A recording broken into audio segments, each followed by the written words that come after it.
Hey, what's going on, everybody? Welcome to another episode of Mad Hatter Radio, reporting live from the underworld.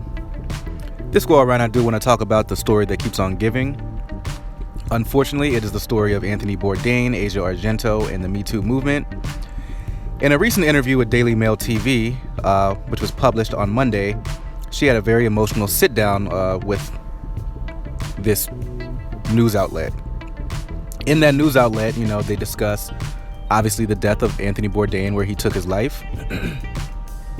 But there's a lot of rumors and people speculating that, her cheating on him caused his death, or was a reason for his death. And she basically says that, well, he cheated on me too. And my thing is like, well, in an earlier interview, didn't you say that you guys were in an open relationship? So how can one cheat on someone if you guys are in an open relationship? Or is this a way to get at Anthony Bourdain in some way and be like, hey, he wasn't the good guy that we all put him out to be? I mean, I think we all know that, but the fact that she's going in like this just tells me a lot about her character. And honestly, too, I think the argument was not necessarily that her cheating might have led to his death, but the argument is that him paying off those $380,000 to Jimmy Bennett, who was accused Asia Argento of sexually assaulting him when he was underage or raping him, I think that payoff might have led to Anthony Bourdain's death. Because if you really think about it, that is much more damaging to his legacy and to who he is as a man. It doesn't look good, especially being somebody that was, really in support of the Me Too movement. And he was the type of guy that said, women should be believed no matter what, essentially. Like, we should always believe women because women are this, and they're strong people. And look at what this woman ended up, making him do. I mean, he's still an adult and he can make his own decisions, but I'm pretty sure she definitely manipulated him to do this. Because, look at how she's trying to manipulate the media and everybody else. And even Rose McGowan, who's supposed to be her friend, they're supposed to be in this movement together. So that's really interesting. So she says she doesn't blame herself for his death, but that she does hold some guilt because, he had all this, pent up emotions that he couldn't get out in a healthy way.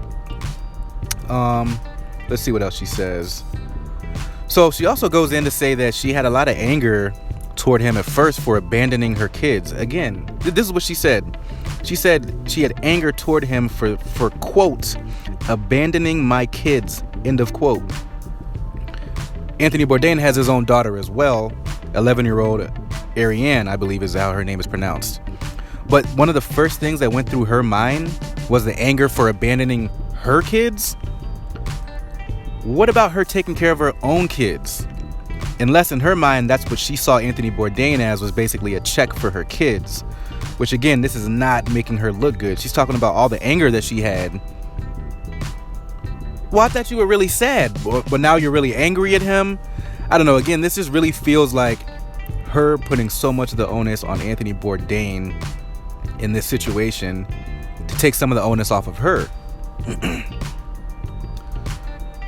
But that's kind of where I want to leave that. I did want to kind of make this short. This is some news that just came out today. I was looking at this article and it just really made me, again, just think about this woman and probably all the different ways she manipulated this guy. I think that he was really in love with her. We don't know for sure if he cheated. He probably did. But the fact that she's admitting how freely and open she was to cheating, again, just tells me the type of woman that she was. And all the things that she's been embroiled in and caught in, just to me, in my opinion, and from the evidence that's out there, she is not a good person.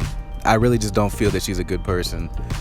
Unfortunately, Anthony Bourdain got caught up in her life, and they got caught up in each other's lives.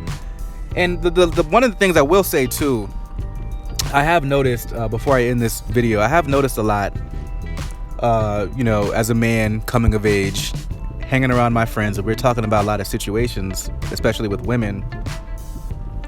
I have noticed that a lot of women seem to be attracted to me in my life when I'm like down and out and I'm in the pits. When I'm really low and my energy is off and I'm not really emotionally stable, I tend to get a lot of women attracted to me. And same with my homeboy. We talk about the same thing.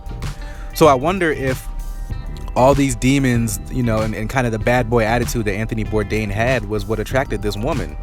And I wouldn't be surprised if it did. So going back to one of my original points is like, if Anthony Bourdain is this bad person that she makes him out to be, then what type of person are you? What does that say about you, Asia, that you're messing around with people like this? That doesn't make you look better. So as much as you try to put down Anthony Bourdain, you're also putting yourself down, and it should be viewed that way. So I want to leave this there before it gets too long. Thank you guys for checking me out. As always, if you stuck in there, I really do appreciate that. If you like this video, please give it a like. Please subscribe. I'll be doing more videos. Hit the notifications bell so you'll be notified on when I post these videos. And in the comments, let me know what you think about the situation, and also let me know about any other articles or ideas that you want me to discuss in future videos. Again, thank you guys for hanging in there, and as always, stay woke.